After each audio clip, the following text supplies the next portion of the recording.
Hey everyone, it's good to see all of you. My name is Sam, and thank you, Pastor Shu, for allowing me to be here. It's kind of weird being back in church, and I'll tell you, I was telling Pastor Shu that I got COVID in January. Ever since then, I've been having these, my brains have been a little bit foggy, and so I'll try to do my best to bring God's word to you guys today. But we'll see what happens. But thank you for allowing me to be here. And it was good to see all those kids. Man, you guys have a lot of kids here, which is great. You guys are multiplying by, multiplying. So, I wanted to ask this question. In lieu of seeing all these different kids, I want to ask this question. What would the church of tomorrow look like if we stopped investing in young people? What would the church of tomorrow look like if we stopped investing in young people? Now, let me have an honest moment with you guys, because I will say this. I think with youth in particular, they do a lot of things that you're like, what? What? Like, prior to the pandemic, we used to serve coffee in the atrium, and I would always see this one kid. He would come up, and he would take, those little milk cartons? Not the big ones, the little ones that you get at like coffee shops. I have two kids right now. They're 10 and 8. All the time they're asking for stuff. And it's almost like they're little entitled little punks, And why would I want to invest time in these little kids and babies? All right, let me tell you. The amount of times I've gotten thrown up by other people's babies, right, on Sundays, like right before I'm going to preach, there's like throw up all over me. Why would we invest in babies? I think if they weren't so darn cute, right, there'd be days like, ugh. And so why would we invest in these kids, in our young adults, in our youth and children? What would the church of tomorrow look like if we didn't have these young people in our church? Why would the church invest so much time, money, energy into children's ministry, youth ministry, and in our church we have a young adults ministry? I mean, they barely tithe, They take up so much energy. They take up the majority of our buildings. So why invest? Now, again, the question is, what do you think the church would look like if we gave up on young people? In a book called Growing Young, they surveyed 259 churches, big-sized churches larger than 10,000, and small churches with 250 or less, of a variety of denominations, ethnicities, and regions across America. You know what they found? More than 60% of the church was over the age of 51. The amount of people who attended church over the age of 100, over the age of 100, I don't even know anybody over the age of 100. Over the age of 100 years old was 27%. You know what the age of 0 to 25 was? 21%. That's weird to me. There's more people over the age of 100 in America going to church than from 0 to 25. I don't know anybody over the age of 100, but I know tons of people under the age of 25. Close to 50% of young adults leave the church after they graduate from high school. Now, statistically, about half of them come back, but here's something that is very applicable to all of us, but the majority of us, is that on top of that 50%, there's an additional 7% for Asians that choose not to come back to church. Pastor Shu shared with me that you're going through a summer series on loving your church neighbor and those outside of the church. If we're not loving our young people, there may not be a church down the road. There may not be a church down the road. In the book, The Teenage Brain, it states this: the brain from an infant to a young adult grows and goes through special stages that take advantage of the childhood years and the protection of the family. Then towards the end of the teen years, the surge towards independence. Childhood and teen brains are impressionable and for good reason too. Just as baby chicks can imprint on their mother hen, human children and teens can imprint on experiences they have, and these can influence what they choose to do as adults. When during the pandemic, we decided to raise ducks. I don't know if you have that picture, but yeah, this is my daughter. She's holding that duck right here. If you could see, that duck's actually sleeping. Yeah. The great thing about these ducks was they imprinted on the three of us, myself and my son and my daughter. My wife had nothing to do with the ducks. She didn't want to touch them. She didn't want to see them. She didn't want to clean them. Anyway, but the three of us, and it was awesome because every time we'd come home, the ducks would run to the side of their little bucket, all excited to see us, right? They would want to be lifted up. Whenever we take them out, they would follow us around. It was amazing. And believe it or not, at this stage, ducks are very impressionable, right? And they pressed upon us. Kids, teens, and even young adults are impressionable. They're impressionable. Their brains are forming, and they're looking for adults to impress upon them a certain ethic, an ideology. Even your religions and your heart, they want to be impressed by that and have an impression of that. So here's the question. As a church, what kind of imprint do we want to put on our children, youth, young adults? Do we even want to put an imprint at all? I want us to look at a life of a man named Peter. He grew up as a fisherman. His dad was a fisherman. There's a good chance his grandfather was a fisherman too. I want to see the impression that Jesus left on Peter in the course of 3 years and how he was faithful to the curious. It says this in Matthew chapter 4, verse 18. Because I think that Jesus, number one, saw the potential in Peter and invited him into ministry. It says this in Matthew 4, verse 18. As Jesus was walking beside the Sea of Galilee, he saw two brothers, Simon called Peter and his brother Andrew. They were casting a net into the lake, and they were fishermen. Come follow me, Jesus said, and I will send you out to fish for people. At once they left their nets and followed him. Going on from there, he saw two other brothers, James of Zebedee and his brother John. They were in a boat with their father Zebedee, preparing their nets. Jesus called them, and immediately they left their boat and their father and followed him. Jesus is starting his ministry, and he's calling his followers. One would think that Jesus would go looking for the best of the best of the best, the smartest, the most good-looking. You would think that he would try to inspire the people that were the brightest stars, and that's what rabbis and teachers would do back then. They would pick the smartest people to get them to follow them. And often, most often, they would be teenagers. So many believe that the disciples, other than Peter, were teenagers. They were teenagers. And you would think the Savior of the world would pick the best of the best of the best. But to the first disciples he picks are fishermen. Fishermen. Now, if you guys didn't know, being fishermen weren't like, the best. And they weren't often, if any times, picked by rabbis. Instead, they would follow in the footsteps of their parents. In this case, Peter was fishing. Now, you got to imagine with me, Peter, who was a fisherman. I kind of picture Peter as a, kind of like smelling like a hockey player. Okay? He smelled like fish. He probably had like this bandana thing on to keep his hair back, and he probably, had this shirtless thing going on in life, and probably definitely had a beard, right?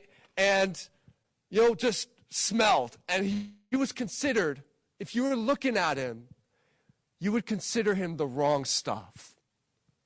You would just consider him the wrong stuff. Now, just a note, I know it looks a little weird that disciples, all of a sudden, they drop everything. Peter, James, and John, they drop everything and follow Jesus. But what many people don't know is that they had encountered Jesus a year ago. They encountered Jesus a year ago. They had first encountered him with John the Baptist when Jesus had turned water into wine. They didn't necessarily follow him then, but Jesus came back for them and said, come, follow me. The great thing with Jesus, he didn't give up on them. Even though they're fishermen, he didn't give up on them. And what do? They literally drop everything and they go. Jesus saw something in Peter and the rest of the disciples that nobody else did. Specifically, he saw something in Peter that nobody else did. Peter thought he was only a fisherman, but Jesus saw that he would be a fisher of men. A fisher of men. Specifically, someone who would change the world, be an influence, and eventually be the leader of the first church. Jesus saw that. Now, people usually stereotype, don't we? When we look at kids or whatever, we tend to stereotype. And when we think about future leaders, we think about the brightest, the smartest, the well-groomed. When did that ever matter to Jesus? When did that ever matter to Jesus? He says at the beginning when he encounters Peter, his original name was Simon, and Jesus says, it will be Peter, because on this rock I will build this church. Not yet, not right now, but it's coming. I'm going to mold you and shape you. And he saw the potential. Second thing that Jesus did, he modeled, taught, and encouraged. Peter didn't start as the leader of the church, right? He didn't start that way. Jesus spent 3 years teaching, preaching, encouraging Peter and his disciples, and he took moments to challenge them, walk with them, and help them see their potential. One of my favorite stories in Matthew is in Matthew chapter 14, verse 22. Jesus had a long day, performed this miracle where he fed 5,000 people, and he's looking for some time alone. He tells his disciples, get into a boat, and I'll take care of the crowd. You just guys go ahead, and I'll catch up with you. And it says this, after they're far ways. Shortly before dawn, Jesus went out to them walking on the lake. When the disciples saw him walking on the lake, they were terrified. It's a ghost, they said, and cried out in fear. But Jesus immediately said to them, take courage, it is I. Don't be afraid. Lord, if it is you, Peter replied, tell me to come to you on the water. Come, he said. Peter got down out of the boat and walked on the water and came towards Jesus. But when he saw the wind, he was afraid and beginning to sink, cried out, Lord, save me. Immediately Jesus reached out his hand and caught him. You have little faith, he said. Why did you doubt? The guy walked on water. Now, I don't know if you guys are bath people. I'm a bath guy, especially during the wintertime. I like my baths. My wife thinks I'm ridiculous. But every time I get into the bath, I think maybe today will be the day where I will walk on bath water. Hasn't happened yet. But the day it happens, I'll let Pastor Shu know.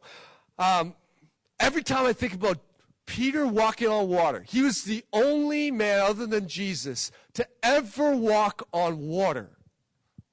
Now, you got to imagine with me, they see Jesus walking on water, and what's the first thing that you're going to think of? Man, it's a ghost, because nobody can walk on water. Nobody can walk on water. But Jesus says, take courage, it is I. And Peter says, I want to get out there too.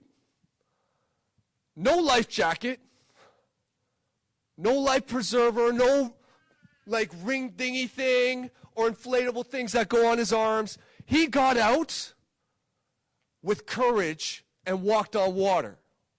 Jesus says, come alongside. Do you know that even though senior high students and early 20s look like they're adults, their brains are only 80% developed. Their brains are only 80% developed and on their way to maturity. That 20% gap where the wiring is thinnest is crucial and goes a long way towards explaining why teenagers behave in such puzzling ways. Their mood swings, irritability, impulsiveness, and explosiveness. I don't know if you guys have teenagers in life, but if you don't, it's coming. All right?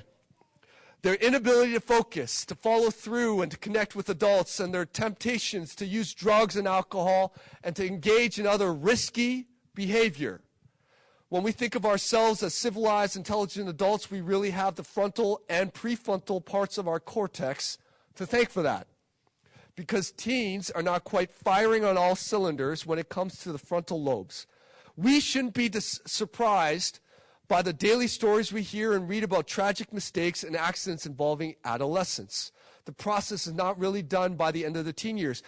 It actually goes into the college and university years too, and they're vulnerable. So when you think about Peter getting out of the boat, remember, he has his brain that's willing to go and do some ridiculous things. I think for myself in my 40s, and Jesus is walking on water, I'd be like a little bit hesitant. Where is my life jacket before I get out there? But for teens, you wonder why they do dumb things? It's like that 20% is not developed yet. And a lot of us think to ourselves, man, just hurry up and grow up.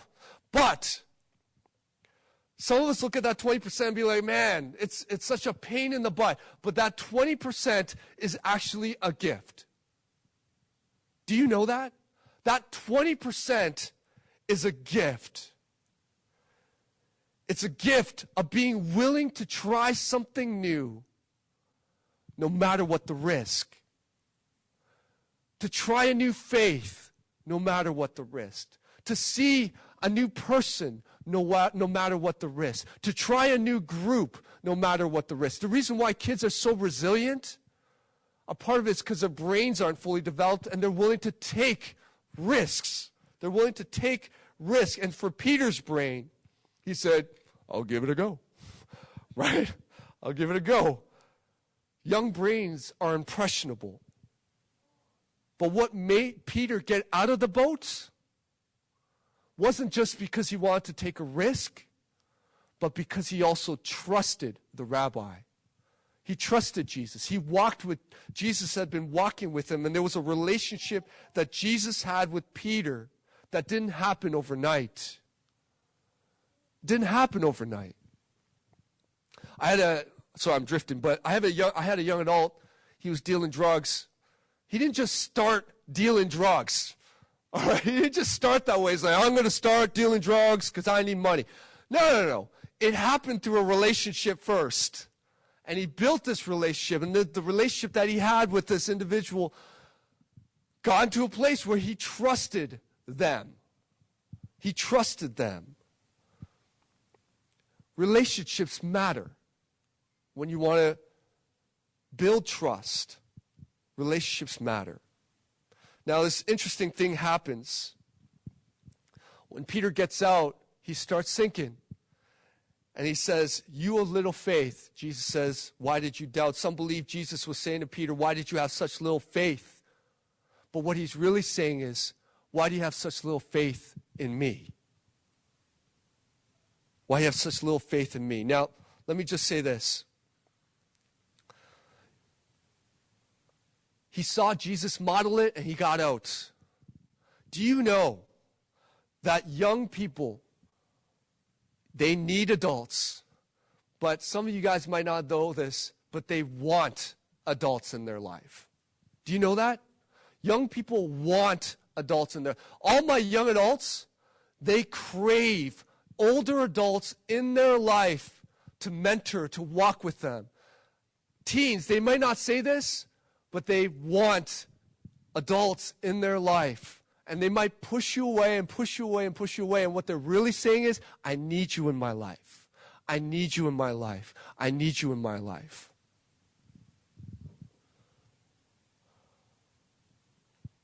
When asking young people what made them stay in the church, from this book, Growing Young, it says this: almost no one talked about how their leader or their overall church was exclusively young people.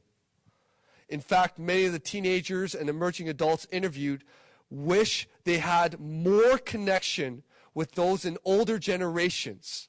Although in theory it might be fun for a teenager to learn to drive a car from their friends without licenses, most we talk to seem to understand that it's better to learn from a more experienced driver. Young people want leaders who are honest and comfortable being themselves.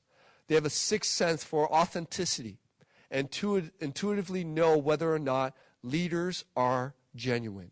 Kids, teens, and young adults not only need, but want adults in their life. I don't care how old you are, they want you in their life. They want you. And the third thing is this, that Jesus did. He validated Peter when he failed. If you ever track the story of Peter, he has a lot of these what I call "Oh Peter" moments. Oh Peter, it's like, this kid putting that milk into that cup. Oh Peter, right? He has all these "Oh Peter" moments. Two of the most "Oh Peter" moments I can think of. The first one, in the final hours before Jesus is crucified in the Garden of Gethsemane, Jesus is praying and he's sweating blood, right? He's sweating blood. And what was Peter doing? He was sleeping. It was an "Oh Peter" moment. And then the last one is during the Last Supper, when right before Jesus was crucified, Jesus turns to Peter and says, "You're going to deny me 3 times." And Peter's like, "Not me. No, man. I ain't going to sell you out like that. It's not going to happen." And Jesus says, no, it's going to happen. And right while Jesus is on trial, Peter's outside, and someone comes to Peter and says, "Hey, aren't you that dude that followed Jesus?" He's like, "Not me." And he does it 2 other times, and he hears the rooster crow. And he has another "Oh Peter" moment. Oh Peter. Let's walk in his shoes for a bit. Peter is the one that walked on water. He's the first disciple Jesus would call. And you can imagine after what denying Jesus would do to him. Can you imagine what he must have felt? He was supposed to be the leader of the first church. On this rock, I will build my church. And he's thinking to himself, I can't do it. I can't do that. Jesus, you called the wrong person. You called the wrong person. I can't do that. So what does Peter do? He gives up and goes back to what he knows, fishing. He says, I can't cut it. I don't think I'm worthy enough. After the resurrection, Jesus finds him in the last chapter of John 21, fishing, and calls to him and to eat together. And there's this beautiful exchange that they have together between Jesus and Peter. It says this in verse 15, when they had finished eating, Jesus said to Simon Peter, "Simon, son of John, do you love me more than these?" "Yes, Lord," he said. "You know I love you." Jesus said, "Feed my lamb." Again, Jesus said, "Simon, son of John, do you love me?" He again answered, "Yes, Lord, you know that I love you." Jesus said, "Take care of my sheep." Third time he said to him, "Simon, son of John, do you love me?" Peter was hurt because Jesus asked him a third time, "Do you love me?" as if to slap me in the face and say, "I know I denied you 3 times. And he said, "Lord, you know all these things. You know that I love you." And Jesus is making Peter remember all those "Oh, Peter" moments. And Jesus says to him, "Peter, I remember you. I saw the potential in you even before you saw it. I saw your heart when you came out of that boat, when you tried to walk on water. And I know there will be many times where you fail, where you struggle, you will sin, and you'll try to run to what is easy again, in this case, fishing. And in those moments, Jesus will ask, "Do you love me?" And he says, "You were meant for more than just fishing. I saw the potential on you. I walked with you. I knew you." He says, "I didn't die for you because you were perfect. I died for you because you weren't perfect."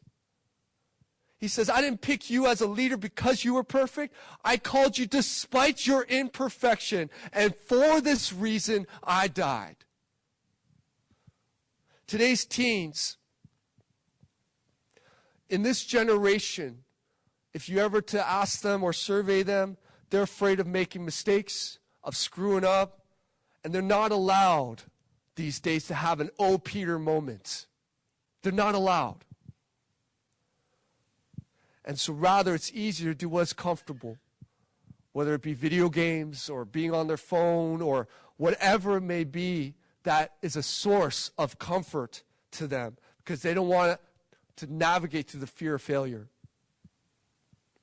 They need adults who will believe in them. They need the message that if they fail, when they fail, if they sin, and when they sin, the whole reason Jesus came to die was because they weren't perfect. Young people need the validation that comes from Christ, just like us, don't we? You know what kind of imprint Jesus left in Peter in regards to leadership in the church? He gave him the keys to the church and says, I'm going to send my Spirit and you're going to change the church. You're going to change the church. This is what I love about my church. At the bridge, there's about 7 or 8 young adults that have keys to the building. That have keys to our physical building. And they're allowed going in and out whenever because the church has said, we believe in you. We believe in you. You got this. We've trained you. We've done everything that we can. We want to believe in you. We have young adults now and youth everywhere in our ministry, in our worship team, in our welcoming team, in our connections, wherever we can, saying that we believe in you. But it didn't just get there. It took time. Now, I wish I can guarantee that every young person that we invest in will turn in like a Peter, but if you guys remember the story, Judas didn't turn out so well. So even with Jesus, he had some that didn't turn out so well. But I will say this. For a lot of them, we are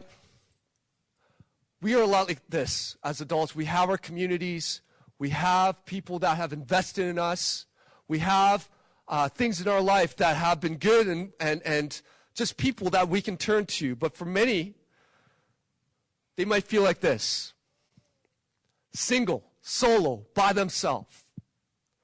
And what I'm calling for all of us to be doing is not only to be seeing ourselves and to be thinking about ourselves like this, but to be thinking about this next generation that feel alone. If you ever do a survey of young adults, even before the pandemic, there was a pandemic of loneliness within emerging adults. From the 18 to 29, if you were to ask them, many of them are lonely and feel like this.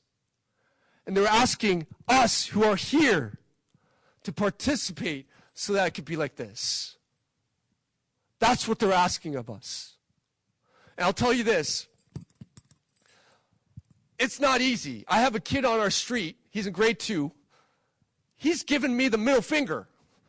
And like telling me to F off. For no reason. It's not like I'm telling him nothing. He's just coming by I haven't done anything to him. He's like, F you, mother effer. What did I do, man? Right? And my wife is getting angry. It's like, what's going on here? And she says, like, my kids aren't playing with him. Our kids aren't playing with this kid.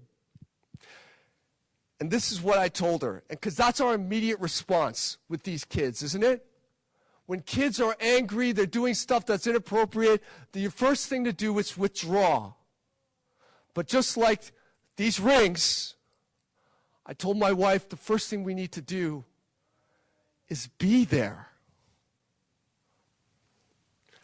She said, I don't, this kid swore at me. I said, I know.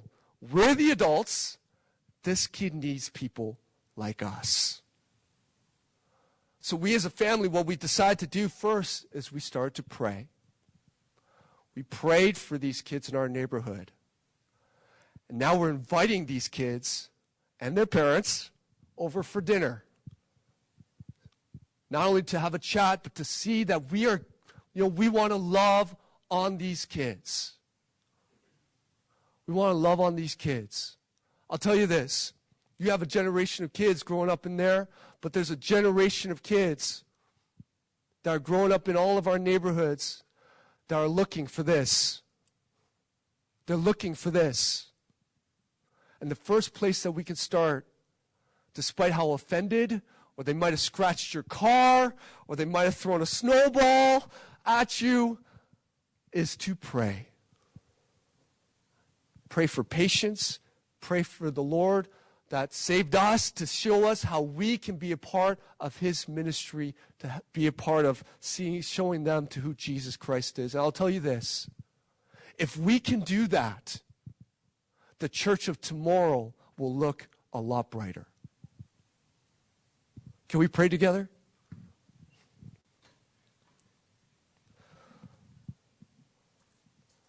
Lord, I just want to thank you for this church.